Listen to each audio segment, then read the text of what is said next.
Buenos días y bienvenidos nuevamente a un webinar de Sandbox. Les agradecemos estar aquí nuevamente y seguir con nosotros en esta serie de webinars que serán parte de Sandbox. Los dejamos con un poco de qué es Sandbox.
Para los que se van uniendo, nuevamente, bienvenidos. Estamos aquí en un webinar más de Sandbox. Rápidamente, ¿qué es Sandbox? Sandbox es un ecosistema de innovación que ofrecerá servicios de formación y asesoría de innovación, liderado por una red de expertos internacionales. Estamos creando una comunidad que conectará al mundo corporativo con los startups, apoyado por una plataforma digital y también por un hub o un espacio físico que estará puesto en World Trade Center San Salvador. Esta idea que tuvimos con Inbox y Seed ha sido respaldada por BID y nos enorgullece contar con ellos. Por medio de BID le han apostado a Sandbox como el proyecto de innovación a desarrollar en el país. Esperamos que sea una buena introducción para pensar en esa innovación que tanto necesitamos y los dejo ya con Fernando Morán para que demos inicio. Gracias, Ana, y buenos días a todos. Gracias por estar conectados al mundo de innovación a través de Sandbox. Para los que se conectan por primera vez, soy Fernando Morán de Seed Community y creo que todos los que estamos aquí tenemos claro que ahora innovar es la opción y por eso hemos generado esta serie de webinars en donde estamos trayendo a distintos actores para que nos vengan a enriquecer con su conocimiento en base al mundo de innovación. El webinar anterior tuvimos la oportunidad con Néstor Guerra, quien nos habló acerca de los nuevos modelos de negocio que están surgiendo en el contexto actual, impulsados por la crisis, pero también las oportunidades de transformación y la aceleración en tecnologías. Néstor nos dejó 3 grandes recomendaciones que quiero compartir y recordar para los que nos acompañaron. Las empresas que saldrán adelante son las que les apuestan al talento, innovación y tecnología. 2, debemos contarnos que lo más importante es el cliente. Entonces, enfoquémonos en ellos y no veamos a la competencia para lograr innovación, sino que a nuestros clientes para lograr empatizar con ellos. 3, apuesta al talento interno y fomentemos el intraemprendimiento para buscar nuevas oportunidades. Dicho con eso del intraemprendimiento, tengo la dicha realmente de presentar a un gran amigo que nos ha ayudado en ciertas ocasiones y que creo que también se ha logrado enamorar de El Salvador, a Jorge Peralta, fundador de Idearia Labs, especialista en aplicaciones, metodologías de innovación de última generación, metodologías ágiles como el Design Thinking, Lean Startup y creador de métodos y herramientas de la innovación. Hoy nos ayudará Jorge a entender cómo navegar el mundo de las empresas ambidiestras, gestionando el presente y el futuro simultáneamente. Y sin más que decir, hacemos espacio para el profesor Jorge Peralta, un buen amigo y líder en su industria. Muchas gracias, Jorge, por acompañarnos. Muchas gracias, Fernando. Muchas gracias a Sandbox por la invitación. Como ya decía Fernando, antes de la pandemia, pues solíamos visitar una vez al mes, por lo menos Salvador, y tienes razón, cuando estoy allá me siento en casa, entonces les agradezco mucho su amistad, su hospitalidad Y de nuevo, gracias por la invitación el día de hoy. Como comenta Fernando, justamente hoy vamos a hablar de las organizaciones ambidiestras, que es un concepto que, digamos, es un concepto reciente, pero que todo lo que nos ha sucedido de cambios en el mundo en el que vivimos, pues nos ha llevado a poner el tema en la mesa, porque hoy yo diría, siguiendo las palabras de Fernando, la innovación ha dejado de ser una alternativa solamente para convertirse en algo necesario en todas las organizaciones. Entonces, para eso quisiera comenzar un poco con esta frase que me encontré hace días. Cuando el río deja de llevar agua, se ven las piedras. Así ha pasado con la pandemia y con la crisis que recientemente estamos viviendo en todos los países. Pareciera o quisiéramos hacer responsable a la crisis de todos nuestros males, pero al igual que como los ríos cuando dejan de llevar agua se ven las piedras, así pasa en nuestras organizaciones. La pandemia ha venido a dejar al descubierto muchos problemas que ya teníamos, muchas ineficiencias que ya teníamos, mucha lentitud en la toma de decisiones que ya sucedía ahí. Es decir, lo único que ha venido a hacer esta crisis en la que estamos metidos todos ha sido dejar ver muchos temas que debimos haber resolvido antes, ¿sí? Y justamente el tema que quiero tratarte el día de hoy es que todo pasa y los modelos de negocio no son la excepción. En México, en mi país, hace semanas, bueno, ya hace un par de meses que estuve por el centro histórico, veía ese producto que está ahí, que pues es un artículo que ya está en extinción. En nuestras grandes ciudades, en las plazas públicas, hay algunas personas que les llamamos los organilleros, es decir, son personas que tocan ese aparato que ves ahí de principios del siglo anterior, donde tienen unos cilindros con canciones ya prehechas, de tal manera que la única labor del organillero es darle la vuelta a una manija que ves ahí donde tiene su mano derecha. ¿Y por qué lo pongo ahí? Porque el organillero y el aparato funciona igual de bien que como funcionaba hace 100 años. Sin embargo, hoy nadie se atreverá a decir que es un negocio boyante. ¿Qué te quiero decir con esto?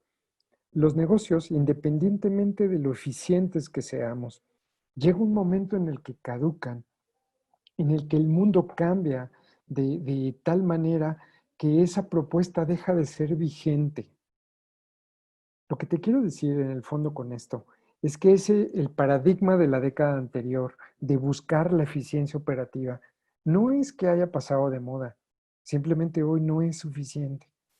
Incluso las empresas eficientes, algunas de ellas van a desaparecer. ¿Por qué? Porque el mundo cambia. Y así como les decía Néstor, hoy debemos estar muy concentrados en hacia dónde van los hábitos de las personas, hacia dónde van los cambios, hacia dónde van esas nuevas necesidades y cuáles están dejando de existir o cuáles están dejando de ser vigentes.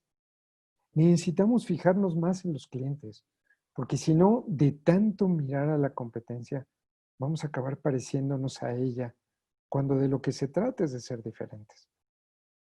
Hoy, la economía de nuestros países, la de El Salvador incluida, por ahí ya algunos de nuestros amigos me hicieron comentarios de que me estoy quedando corto en el pronóstico, pero hoy me atrevería a decirte que la inercia no sacará adelante nuestras organizaciones, ¿sí? La inercia no nos va a ayudar al crecimiento. Es más, el pastel de la economía se va a hacer más pequeño y somos nosotros los que tenemos que replantear qué vamos a hacer para que la facturación de nuestra organización no caiga. Porque si confiamos, como lo hacíamos antes, que el solo crecimiento de la economía y de la dinámica poblacional nos iba a ayudar, ahora ya no estamos en esa sintonía. La economía no va a crecer, el pastel se va a hacer más pequeño. Y si nosotros no queremos tener una rebanada más chica, solo tenemos dos alternativas. O le robamos un pedazo de la rebanada a alguien, a ver cómo nos va, o construimos nuevos pasteles que estén enfocados en nuevos mercados. Y esto que te platico, lo difícil no es decirlo. Me atrevería a decir que es sentido común, ¿sí? Creo que el grave problema en el que estamos atravesando es que en los negocios no faltan ideas. Lo que suele faltar es un método y un proceso sistemático para convertirlos en negocios atractivos, ¿sí? Porque ideas tenemos muchas, en las organizaciones abundan las ideas. Lo que no tenemos es un modo de convertirlas en negocios atractivos. Para eso quisiera contarte una historia. Tal vez algunos ya me la han escuchado porque justo hace algunos meses, el año pasado, proponía yo que esto que sucede tal vez en tu industria no es exclusivo, nos sucede a todos, independientemente de dónde estás. Fíjate cómo en esta industria, que hace muchos años era una industria próspera, tenía un peso muy importante en la economía mundial. Desde Estados Unidos y desde Noruega se exportaba hielo a todo el mundo. Sí, como lo oyes, se exportaba el hielo. Y era muy interesante ver cómo en estas plantas, cuando nos metimos a estudiarlas, no se cortaba el hielo de cualquier manera, se cortaba de unas medidas específicas porque necesitaban llenar esas carretas y luego necesitaban llenar los contenedores y los cortes del hielo debían de ser los más perfectos posibles para que no pasara hielo entre uno y otro y con un tratamiento a los contenedores pudieran llegar en forma de hielo a otras partes del mundo. Imagínate los hielos cursando por semanas dentro de un barco, pues necesitaban tener un proceso muy cuidado. Era una industria tan importante que el valor del mercado era alrededor de 660 millones de dólares. Representaba el 0.1 del PIB de Estados Unidos. Se hacían esos cortes, como lo ves ahí, y tenían una especie como de ISO, de tal manera que cuidaban mucho su proceso. En esas organizaciones, aún en el siglo pasado, ya tenían mucho cuidado en ciertas cosas y ya revisaban, no le llamaban innovación, pero estaban en procesos donde iban continuamente mejorando las cosas. De tal manera que la innovación no es algo nuevo, nada más que antes solamente lo hacían aquellas organizaciones que querían destacar. Hoy la innovación se está volviendo un tema de sobrevivencia, ¿sí? Y así como lo vemos ahora, eh, que es necesario el cambio, en aquel entonces también lo veían. Sin embargo, hasta 1910 la innovación se había concentrado en la recolección, en el transporte y en el almacenaje del hielo. Llegó la industria eléctrica y llegó a cambiarlo todo. ¿Por qué? Porque se cambió la lógica de la recolección por la lógica de la producción, ¿sí? Todo cambió en aquel entonces, incluso te diría, esa época es recordada porque la mayor parte de los incendios importantes en las ciudades del mundo se dio justo en esa época, a principios del siglo pasado. El incendio de San Francisco, el incendio de Chicago, todo tenía que ver porque la iluminación pública se alumbraba con gas, ¿sí? Y entonces, cuando esto sucede, muchas de estas industrias comenzaron a cerrar, ¿sí? De hecho, la última fábrica cerró en 1924, apenas hace 100 años. Este ciclo en la industria duró, te diría, aproximadamente unos 100 años, entre que estas empresas empezaron a funcionar y tuvieron que cerrar. Cuando entrevistaban a las empresas en esa época y les preguntaban por qué cerraban, todas le echaban la culpa a la aparición de la industria eléctrica, le echaban la culpa al cambio tecnológico, porque en las empresas siempre buscamos un culpable. Pocas veces reconocemos que es porque hemos dejado algo que hacer. Entonces, en el fondo, estas industrias no cerraron por el cambio tecnológico. Estas empresas cerraron porque se quedaron sin clientes. Sí, porque los clientes ya buscaban otra cosa. Estas nuevas empresas que nacieron a principios de siglo, curiosamente comenzaron a cerrar en los años 70. Y en algunos casos pudieran argumentar que fue nuevamente el cambio tecnológico, pero no. Lo que sucedió es que cambió nuevamente el hábito de los clientes. En 1927, General Electric lanzó el primer refrigerador doméstico que paulatinamente fue bajando de precio, de tal manera que para los años 70, prácticamente en todas las ciudades del mundo, las familias tenían un refrigerador doméstico. ¿Esto qué provocó nuevamente? Que muchas de las empresas que nacieron a principios de siglo comenzaron a cerrar en los años 70. Podrían argumentar que fue por el cambio tecnológico, pero en el fondo fue porque se quedaron nuevamente sin clientes. Fíjate cómo el primer ciclo de negocio duró cerca de 100 años. El segundo ciclo de negocio duró como 50 años. Yo te preguntaría ahora, ¿cada cuándo cambias tu refrigerador? Creo que cuando mucho cada 10 años. Fíjate cómo de manera natural los ciclos de vida de los modelos de negocio se acortan. Las cosas no son para siempre. Durante mucho tiempo las organizaciones hemos centrado la innovación en la eficiencia de la cadena de valor, no en lo que el cliente quería. Perdimos de vista un pequeño detalle. Perdieron de vista a ellos que el cliente no compraba hielo. El cliente en realidad compraba frío. ¿Te das cuenta lo que te quiero decir? Los productos pasan. Lo importante es estar centrado en qué es lo que el cliente verdaderamente quiere. Entonces, esta es una invitación a que todos pensemos en nuestro sector y veamos a profundidad. ¿La manera de hacer negocio en los siguientes años cambiará? ¿Será la misma? O incluso me atrevería a decirte, ¿ya cambió y todavía no te das cuenta? ¿Estás esperando a que la pandemia termine para que todo siga igual? La mala noticia que te tengo es que ya nada va a ser igual. Sin embargo, si tú profundizas en tu cliente, si tú profundizas en tu modelo de negocio, vas a tener posibilidades de repensar, de replantear hacia dónde nos debemos ir. Y ese cambio no necesariamente está relacionado con la experiencia, está relacionado más bien con el descubrimiento. Porque en un mundo que cambia rápidamente, las lecciones de la experiencia pueden fácilmente señalarnos la dirección equivocada. Lo que nos funcionó antes, los fundamentos anteriores de nuestro modelo de negocio no van a ser necesariamente los mismos, porque todo evoluciona, como te lo estoy planteando en esa gráfica. Cuando las empresas nacen y logran una diferenciación que les hace un espacio en el mercado, pues pasan en esta trayectoria de la etapa 6 a la etapa 7. Y solo aquellas que logran consolidar su modelo de negocio se vuelven empresas importantes, exitosas, y evolucionan del 7 al 8. Hay unas que no sobreviven del 6 al 7.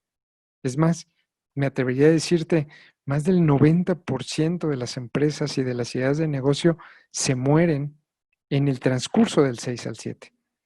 Pero el haber llegado al 8, el ser hoy una empresa exitosa, tampoco te lleva a que necesariamente debas permanecer ahí durante mucho tiempo.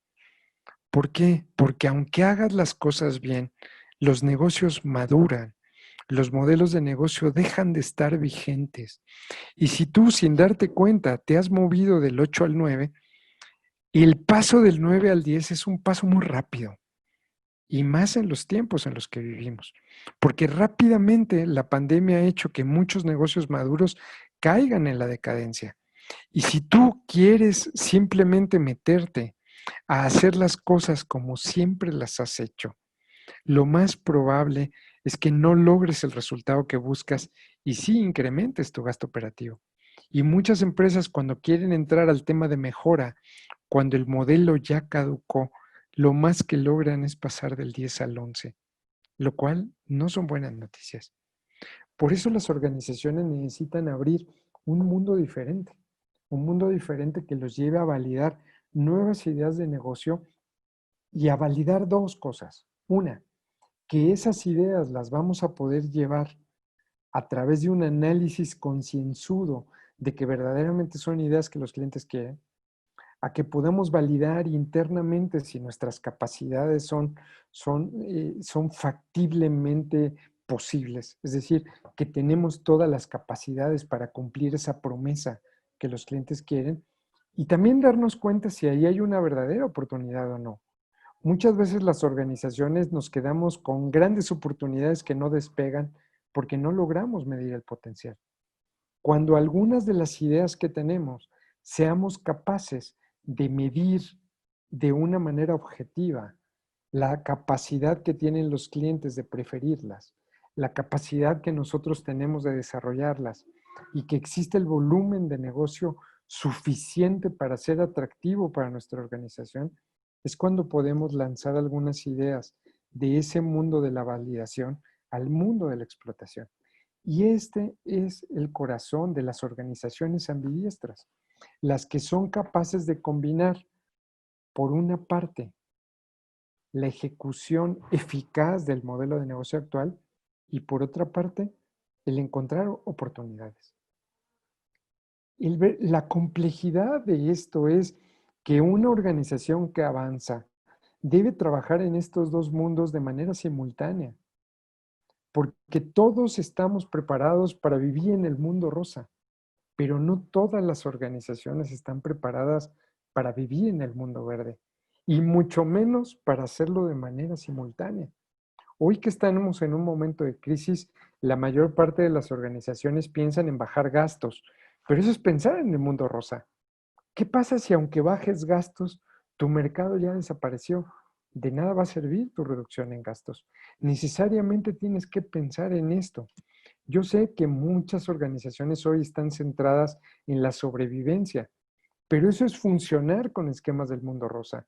Si quieres que de verdad tu organización retome la ruta del crecimiento y reformule su modelo de negocio, la única manera es pensar de esta manera ambidiestra. ¿Cómo hacerlo? Porque yo creo que conceptualmente se entiende. El problema es cómo lo logramos hacer. Bueno, el primer punto es dejar de pensar solamente en la eficiencia. Yo sé que esto es romper con un paradigma que traemos muy arraigado por nuestra formación y por nuestra experiencia. Y esto no es una invitación a dejar de ser eficiente.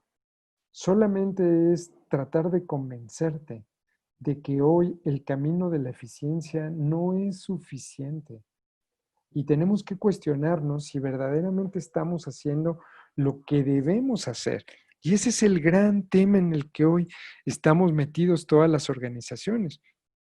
Imagínate si decidiéramos hacer perfectamente bien, eficientemente, algo que ya no deberíamos de estar haciendo.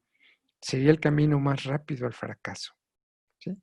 Por eso, una invitación y tal vez el segundo tema más importante cuando hablamos de una organización ambidiestra es que dedicamos tanto tiempo al trabajo, porque ni a ti ni a mí nos sobran tiempo. Necesitamos tiempo para pensar. Necesitamos tiempo para replantear las cosas. Necesitamos tiempo para enfocarnos nuevamente en mirar el futuro. Y eso no es nada fácil hacerlo. Tiene un alto grado de complejidad. ¿Por qué? Porque lo lógico es que la mayor parte de la organización permanezca en el mundo rosa, para pensar en la sobrevivencia, para pensar en superar la crisis, para tratar de mejorar el modelo actual, a través de todas las herramientas y conocimiento acumulado que ya tenemos. La mayor parte de los directivos de las organizaciones hemos sido formados en este mundo. Pero la mayor parte también necesita empezar a formar un pequeño equipo, y cuando te digo pequeño equipo es tal vez una, dos personas, tres personas, dependiendo del tamaño de la organización, para pensar en este nuevo mundo que es el descubrimiento de oportunidades. ¿Sí? Que no solamente está en la mejora, sino está en plantear cosas nuevas. De tal manera que cuando las organizaciones pueden avanzar, es cuando pueden ir trabajando de manera simultánea en ambos modelos. Por ahí les va a aparecer una pregunta que dice, ¿qué opinas acerca del concepto de ambidiestralidad para gestionar las empresas de hoy? ¿Qué tan importante lo consideras? Porque al final, pues vamos a recoger todas estas impresiones para poder comentarlas contigo, ¿sí? Sé que es un concepto nuevo, pero desmenuzado de esta manera, yo creo que vas a poder opinar acerca de la importancia que tiene pensarlo de esta manera, ¿sí? Cuando lo vemos así, cuando ya lo vemos de esta manera, ¿sí? Creo que deberíamos de ser capaces de darnos cuenta que el mundo nos ha cambiado. Quisiera mostrarte 6 puntos y voy a ir muy rápido, no me voy a entretener ahí porque no es el corazón de la presentación de hoy, pero es para dejarte ver cómo tal vez no estás midiendo o no estás calibrando de manera adecuada el tamaño del cambio en el que estamos metidos. Ya el tema de la seguridad y de la higiene, me parece que estamos entrando a esta nueva normalidad. Las mascarillas llegaron para quedarse. Las precauciones van a permanecer ahí. Las botellitas de gel en nuestras chamarras o en nuestras bolsas, como esta que yo cargo a todos lados conmigo, va a formar parte ya de los accesorios cotidianos. No podemos dejar de vivir sin ese tipo de aditamentos, ¿sí? Pasa en mi país que ya no podemos ir a ciertas municipalidades si no traemos el tapabocas, ¿sí? Es decir, muchas de estas reglas han cambiado y son cambios que llegaron para quedarse. Antes cuidábamos nuestro número celular como un secreto de Estado y hoy creo que ya nuestro celular está por ahí regado en muchas tiendas donde preferimos comprar de esa manera para no tener que desplazarnos. Estamos dispuestos a renunciar a un poquito de privacidad por ganar en seguridad, por el cuidado de la salud. Van a aparecer o están apareciendo ya nuevos fenómenos, ¿sí? Trabajábamos hace días con una agencia de autos, de varias marcas, varias agencias de autos, y trabajábamos con ellos en el diseño de una nueva experiencia del cliente online que pueda conocer sobre los vehículos sin ir a los puntos de venta físicos. De tal manera que hoy el cliente va a conocer a profundidad el producto, tal vez con mayor profundidad que antes, sin visitar la agencia y estar en la agencia solamente para trámites legales, pagos y este tipo de cosas. El mundo está cambiando de una manera importante. Los espacios físicos se van a transformar de una manera importante. Aquellas propuestas de valor que estuvieran centradas en la experiencia, pues hoy lo tendrá que cambiar, como es el negocio inmobiliario, los hoteles, los restaurantes. Todos esos necesitarán un cambio más profundo en su modelo. Y todo esto también va acompañado de que muchos hábitos están cambiando, pero no del todo. Vamos a seguir asistiendo a los centros comerciales, pero ahora vamos a ir menos. Vamos a seguir yendo a ciertas tiendas, pero ahora lo vamos a hacer menos. Y estamos dispuestos ya a hacer muchas cosas en casa. Todos estos fines de semana que no has salido a comer a la calle, muchos están aprendiendo a cocinar y a hacer muchas cosas que antes no hacíamos. Son esas cosas las que debemos tener presentes, porque los clientes están cambiando de una manera muy importante. Entonces, si hablamos de cambios en el modelo de negocio, tendrías que estar repensando estos 4 tipos de cambios que se dan de manera regular independientemente de la industria donde estés. Cambios desde el punto de vista económico, nuestras economías no van a crecer. Cambios relevantes en tu industria, no a todas las industrias afectará de la misma manera, pero de alguna manera a todos nos va a cambiar la lógica. Cambios en los hábitos de consumo y en las tendencias sociales y tecnológicas, y cambios específicamente en tus segmentos de clientes, que tienes que analizar y estudiar con profundidad. Este modelo que solemos usar nosotros y que hoy te lo quiero explicar a la luz de 3 ejemplos muy rápido, con la intención de que te sientas identificado, ¿no? Fíjate cómo cuando pensamos en el futuro y cuando hablamos de organizaciones ambidiestras, necesariamente conviene que se armen un portafolio de proyectos, que tenga proyectos de distinta naturaleza. Algunos proyectos de mejora bajo nuestro modelo de negocio conocido, que nos lleve a mejorar la rentabilidad, sea a través de la disminución de gastos o sea a través de la eficiencia operativa, o proyectos que nos lleven a pensar en el crecimiento, sí, como lo oyes, porque aún en estos momentos de crisis, las organizaciones no podemos renunciar a crecer. Las organizaciones que no crecen no inspiran a nadie y la gente buena se acaba marchando. No podemos renunciar a crecer. Es una característica inherente a la actividad empresarial. No podemos renunciar a eso. Y algunos de nuestros proyectos serán proyectos de transformación, sobre todo cuando nos demos cuenta que nuestro modelo de negocio se ha agotado. Te quiero poner 3 ejemplos, traigo 3 o 4 ejemplos muy rápidos de empresas normales, como muchas de las que hay en México, como muchas de las que hay en El Salvador, y que realmente para tener una organización ambidiestra es un tema de estrategia y es un tema de diseño, más que un tema de recursos, porque en la empresa siempre tenemos la limitación de los recursos, y no es que no haya que pensar en ellos, pero no podemos nublarnos la vista solamente porque no tenemos recursos. A falta de recursos, que hoy todos estamos pasando por un momento difícil, lo que debe abundar es el talento, porque para pensar no se necesita dinero. Pensar es gratis, gracias a Dios. Y por eso tenemos que hacerlo más seguido. Y hoy es un momento especialmente importante para hacerlo. Voy a hacer un repaso muy rápido a través de 4 ejemplos con el afán de que te sientas identificado y luego pasaremos ya a una parte de cómo aterrizar estas ideas.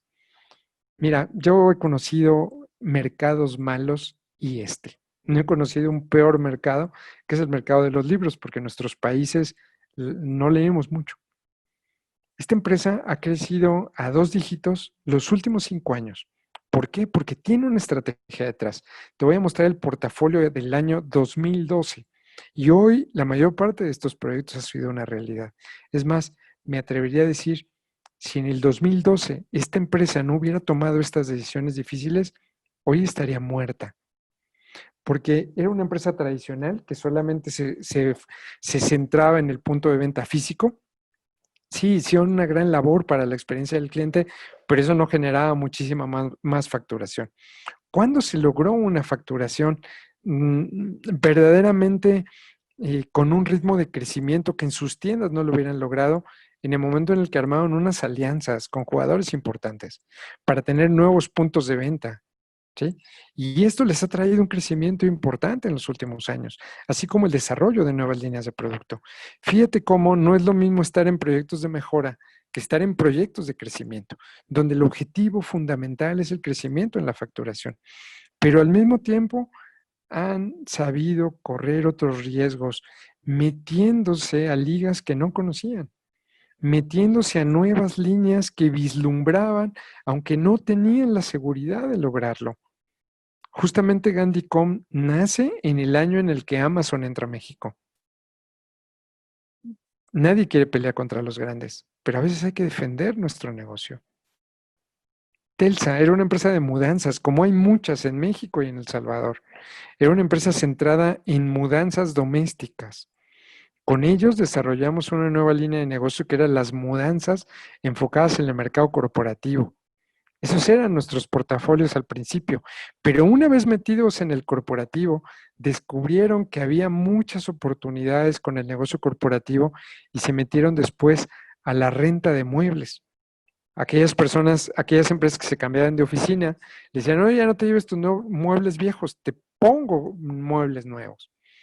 Y a partir de ahí, esta empresa se revolucionó de tal manera que hoy ya no es una empresa de mudanzas, hoy es una empresa de movilidad. Fíjate cómo le han cambiado a la segunda línea de negocio. Ya no se llama mudanzas corporativas, ahora se llama soluciones en reubicación. Quiere decir que ya la mudanza es lo de menos. Lo importante es todos los demás servicios añadidos que les ha traído la mudanza. Hoy la mudanza no representa más del 40% de su facturación. Y eso les ha permitido tener un crecimiento de tal manera que han crecido no solamente en la presencia en otras ciudades, sino se han abierto en abanico al mercado internacional, que si no hubieran tomado esa decisión valiente de meterse al mercado corporativo, nunca lo hubieran logrado. Entonces, yo te diría que es momento de que te plantees con toda seriedad qué tan importante es esto para ti. Ya veo el resultado de la encuesta. O sea, si unimos el número 4 y el número 5, estamos hablando de que hoy la mayor parte de las organizaciones nos damos cuenta que el tema de la ambidiestralidad es un tema muy, muy importante si queremos salir adelante en nuestras organizaciones. Te quiero poner otro ejemplo de empresas de alimentos. Yo sé que en El Salvador hay muchas empresas de alimentos por la naturaleza de su economía. Esta empresa que está en el norte de México son los grandes productores de nuez pecana, de la nuez que todos conocemos. Pero estaban enfocados principalmente en el negocio industrial. Eran proveedores de productores de alimentos.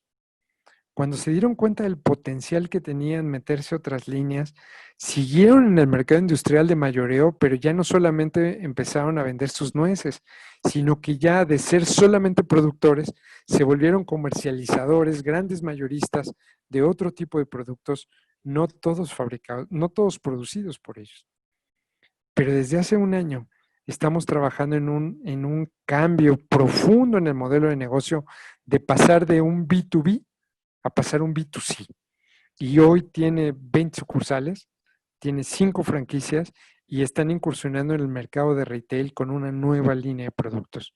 Y justo antes de la pandemia lanzamos con ellos un proyecto de comercio electrónico, que es lo que ha generado una gran posibilidad para la empresa de meterse al detalle, de meterse con mucha profundidad a conocer más sobre el cliente, a conocer más sobre ese potencial que tienen las organizaciones para crecer y para conocer sobre sus consumidores finales.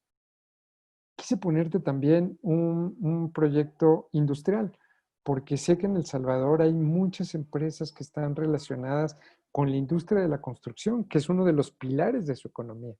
Y esta empresa que te voy a comentar ahora no está tan lejos, está en la península de Yucatán, muy cerca de tu país. Fíjate cómo esta empresa era una productora, bueno, sigue siendo una gran productora, donde sus primeros proyectos estaban relacionados con la mejora de su planta. Pero a partir de ahí han desarrollado nuevos productos y han incursionado en nuevas ciudades donde no estaban. Hoy están montando una planta nueva que prácticamente ya está toda su capacidad de pretensados. Y el nuevo portafolio de este año es, van a convertir varios de sus procesos que eran centros de costos, los fletes, el taller de servicio, la maquinaria, los van a convertir en centros de utilidades, armando nuevas empresas para que tercericen esos servicios a otras compañías. No están invirtiendo en nada porque ya no podían invertir este año. Pero fíjate cómo están haciendo un cambio profundo desde la estrategia. Para pensar no se necesita invertir. Pensar es gratis. Cuando ya te planteas el portafolio, las organizaciones ambidiestras necesitan desarrollar un modelo de trabajo que les permita el desarrollo de nuevos productos de la mano de los clientes. Y este modelo no lo puede llevar las mismas personas que se dedican a la operación, por una sencilla razón: no tienen tiempo de hacerlo. Están demasiado preocupados en el hoy. De tal manera que ese pequeño equipo, el equipo que construye la ambidiestralidad, porque son los que desarrollan las nuevas oportunidades, meten el portafolio de proyectos en este tubo, primero para entender los problemas de los clientes, tal y como les decía Néstor, luego para desarrollar nuevos productos y servicios de la mano de esas nuevas necesidades, y a través de métodos ágiles van construyendo la propuesta de valor para que aquellos proyectos que tienen las métricas adecuadas puedan salir al mercado. Y cuando esas nuevas ideas no caben dentro del modelo de negocio actual, pues a lo mejor abren empresas nuevas. Y esa pequeña tablita que ves ahí es el principio de muchos grupos empresariales que ya no solamente pensaron en la mejora del modelo actual, sino han venido construyendo nuevas propuestas de valor adyacentes o completamente disruptivas a lo que hoy tienen. Estos modelos de desarrollo de nuevas organizaciones, de emprendimiento corporativo, de intraemprendimiento, no se construyen solamente con la buena intención. Se requieren métodos, se requieren métricas, de tal manera que el mundo de la innovación, el mundo verde, tiene una lógica completamente distinta a la del mundo rosa. De tal manera que lejos de querer encargarle a nuestros directivos actuales, que además de la rentabilidad actual, estén pensando en el futuro, debemos de armar un pequeño equipo nuevo. No es que no lo puedan hacer, no es que no sean capaces de hacerlo, es que la exigencia de la facturación actual no les permite distraerse en otras cosas. La operación siempre tiene prioridad. Si no formamos una organización ambidiestra con un equipo de innovación que tenga un método y unas métricas y unos objetivos particulares, la innovación va a ocupar solamente el tiempo que le sobra y no será una actividad principal. Entonces, es importante reconocer si ya en nuestra organización se está desarrollando esas capacidades para pensar en el futuro o lo queremos seguir haciendo de manera tradicional. Y yo ahí lo que te digo es que no dudo de la brillantez de muchos de tus directivos. Lo que dudo es de que tengan el tiempo suficiente para construir estas nuevas propuestas. Es ahí donde tengo mis dudas de que la agenda les dé para lograrlo. ¿Sí? El mundo de la innovación tiene métricas, así como en el mundo del management tradicional nos dejamos guiar por las métricas de rentabilidad. En el mundo de la innovación necesitamos medirnos por esas 4 métricas. Todos los proyectos deben de pasar por este filtro. ¿Qué tan deseables son para los clientes? ¿Qué tan factibles son para nuestras capacidades? ¿Qué tan viables son para la rentabilidad futura?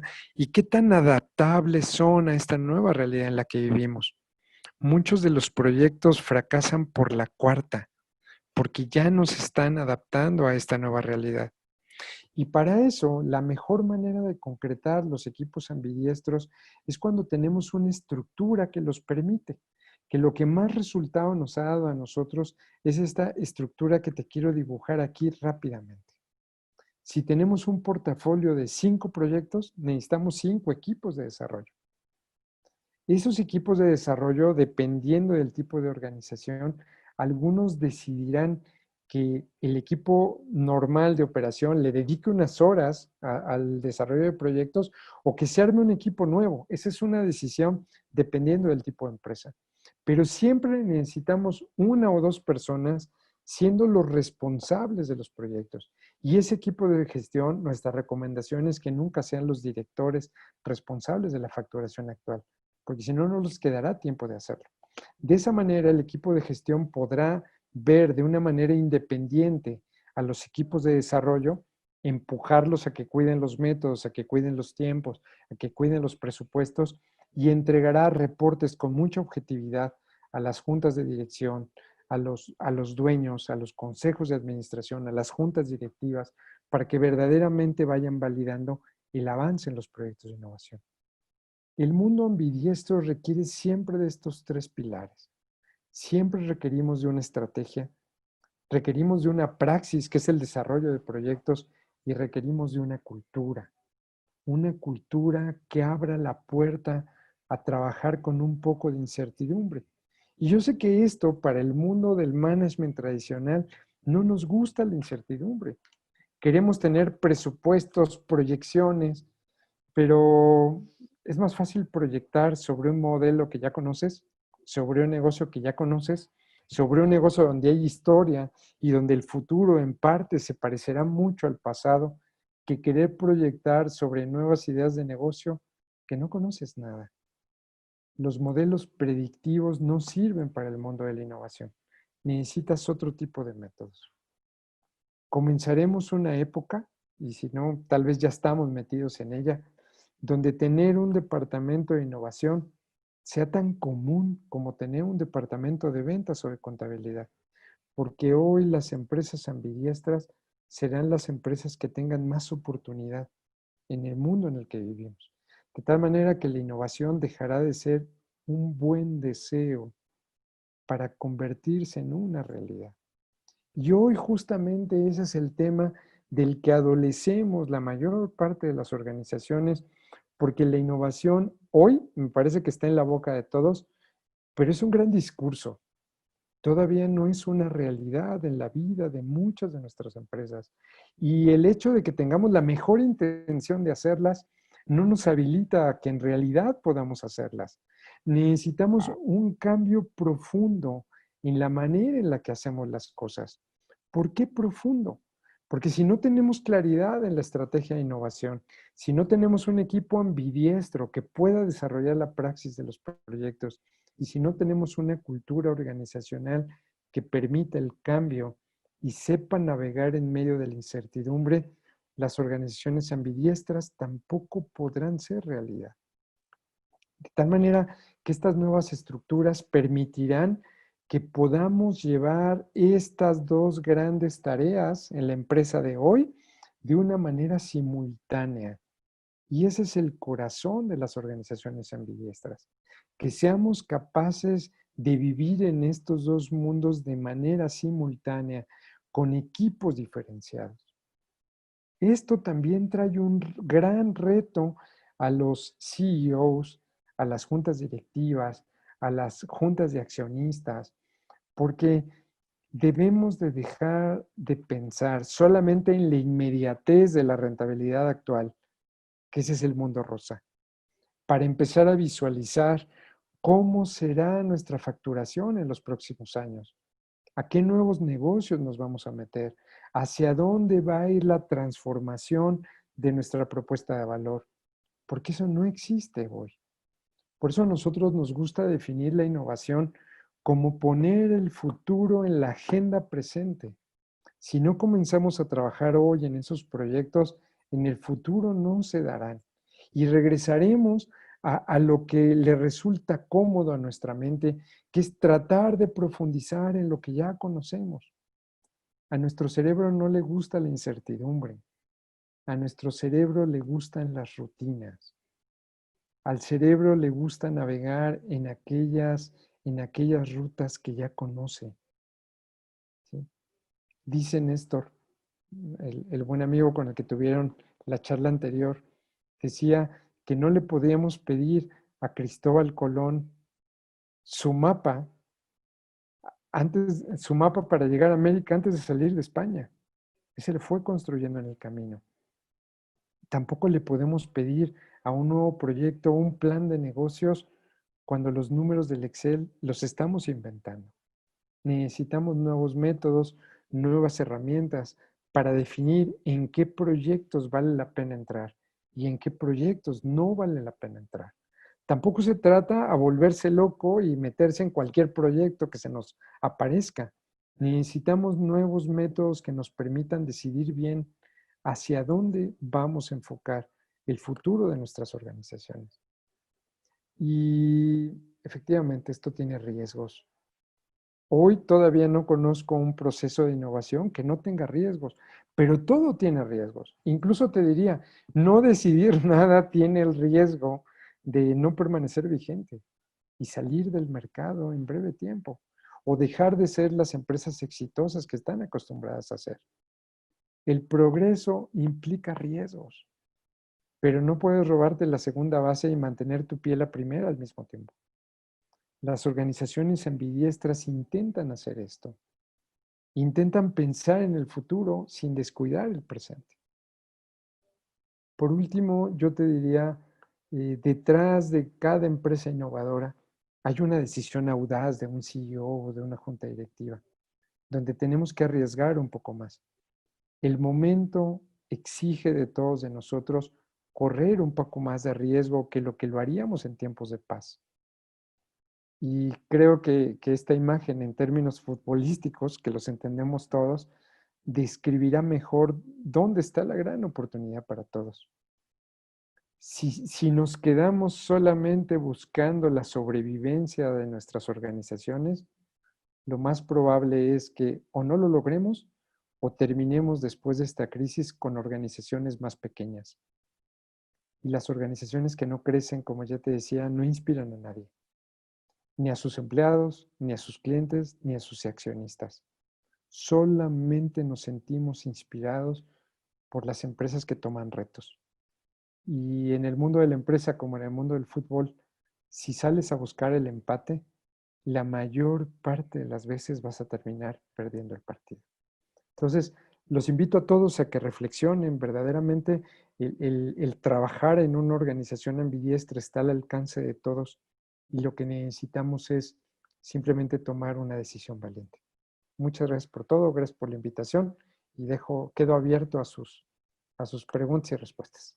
Muchas gracias, Jorge. La verdad que siempre un gusto escucharte y muy enriquecedor.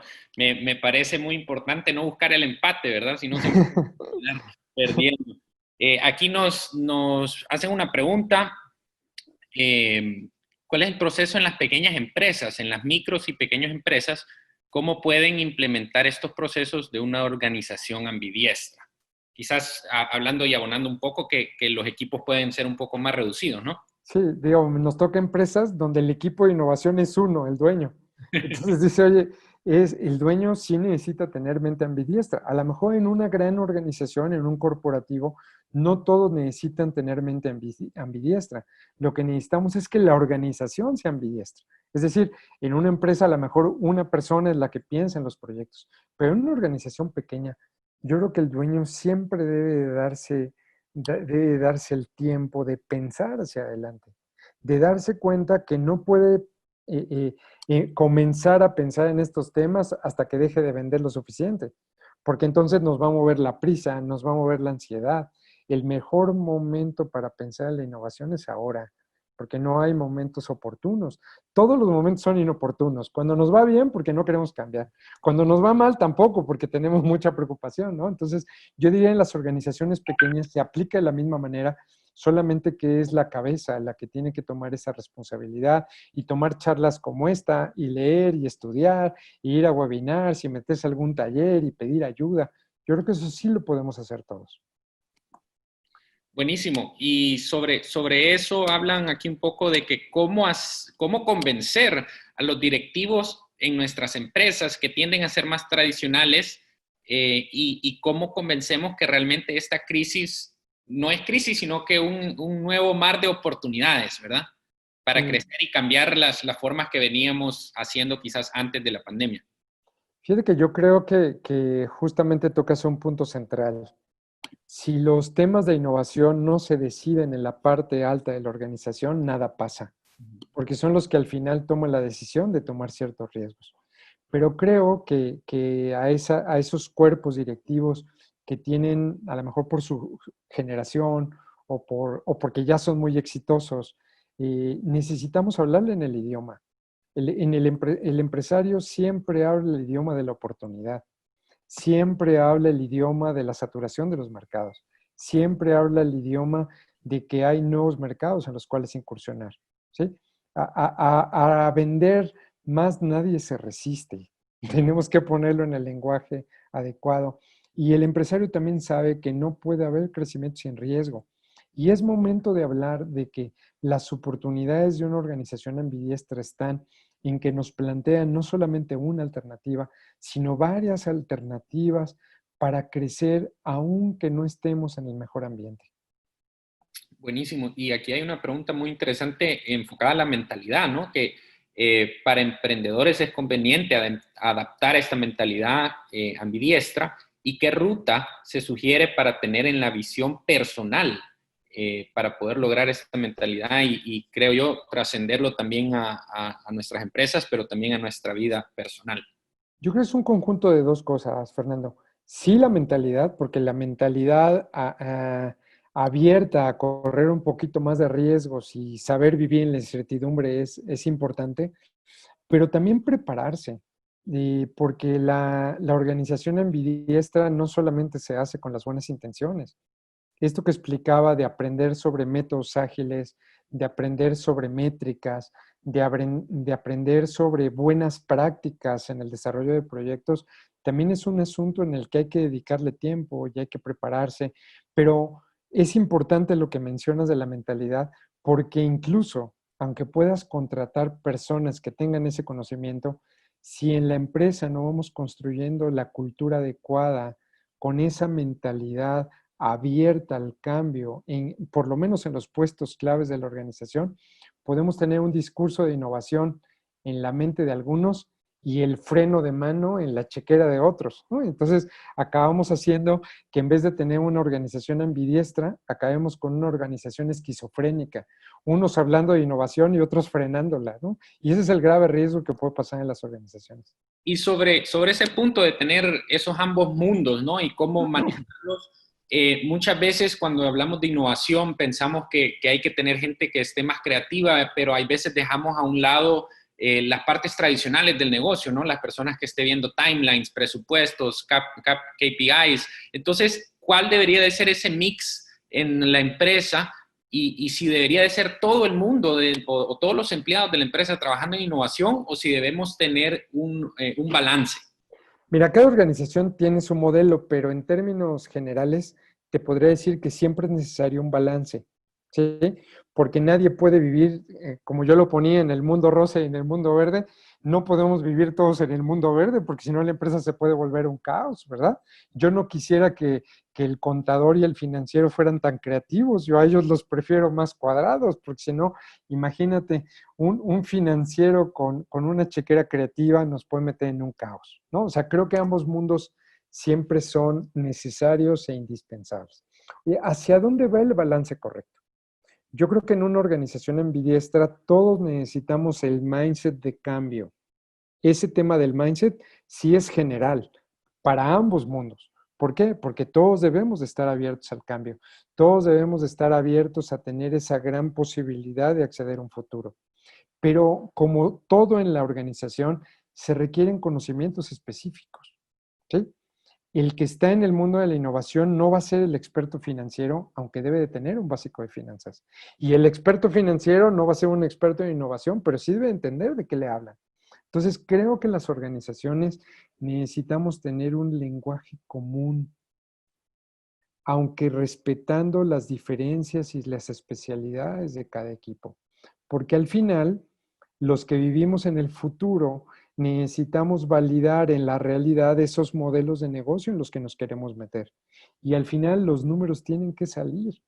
Por eso, las organizaciones innovadoras también tienen métricas para el mundo de la innovación. Creo que ahí, durante mucho tiempo, se ha confundido la innovación con la creatividad. La innovación requiere creatividad, eso hasta suena obvio, pero la creatividad necesita tener un sentido, necesita tener una orientación. No todo es creatividad. La creatividad principalmente la necesitamos en el mindset, pero quedarnos solo con la creatividad, si no tenemos métricas que nos lleven paso a paso en cómo estamos avanzando en los proyectos, podemos caer en un vicio que yo le he denominado, otros autores le llaman de otra manera, pero yo le he llamado el teatro de la innovación, ¿no? El que queremos cambiar todo para que todo siga igual y nos llenamos de hackatones y de ideatones y queremos pensar que cambiando los colores de las sillas y poniendo cristales y pegando posts en todos lados, eso ya nos va a hacer innovadores. Y no, eso es una primera parte nada más. La innovación está relacionado con el business, está relacionado con las métricas, está relacionado con rentabilidades futuras. Y eso es una disciplina que tiene toda la seriedad como cualquier otra disciplina de la organización. Entonces, hay que prepararnos para el mundo ambidiestro. Si no, se puede quedar solo en un discurso. Buenísimo. Y para quizás no entrar en este teatro de innovación, y a las finales estoy muy de acuerdo, hay que ponerle plata a la innovación, ¿no? ¿Cuál es el porcentaje del presupuesto que deberíamos de alocar las empresas a esta unidad de innovación en nuestra organización?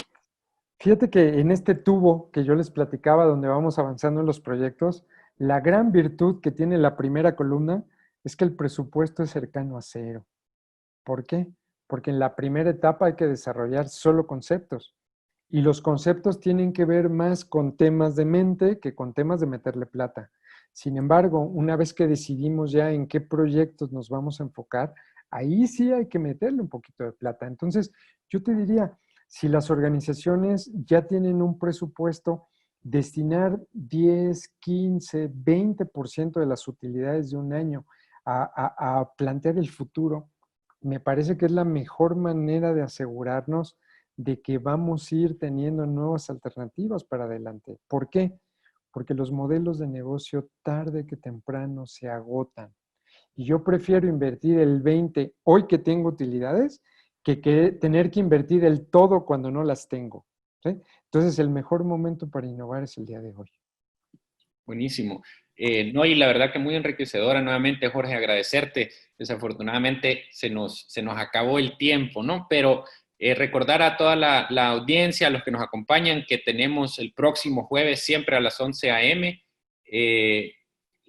una charla muy interesante sobre la gestión del cambio y la incertidumbre a través de la neurociencia, ¿verdad? Entonces, nuevamente, Jorge, muchas gracias. Nuevamente a Sandbox por el espacio y a todos los que nos acompañan, que se suman a este nuevo mundo de innovación. Y creo que me llevo yo el parar de hacer teatro y hacer acción de innovación y poner manos a la obra para que no se hunda nuestro barco, ¿no? Muchas gracias por todo, gracias por la invitación, gracias a Sandbox, a los organizadores, siempre un placer de tenerlos cerca y colaborar con ustedes. Gracias. Gracias, Jorge. Un fuerte abrazo.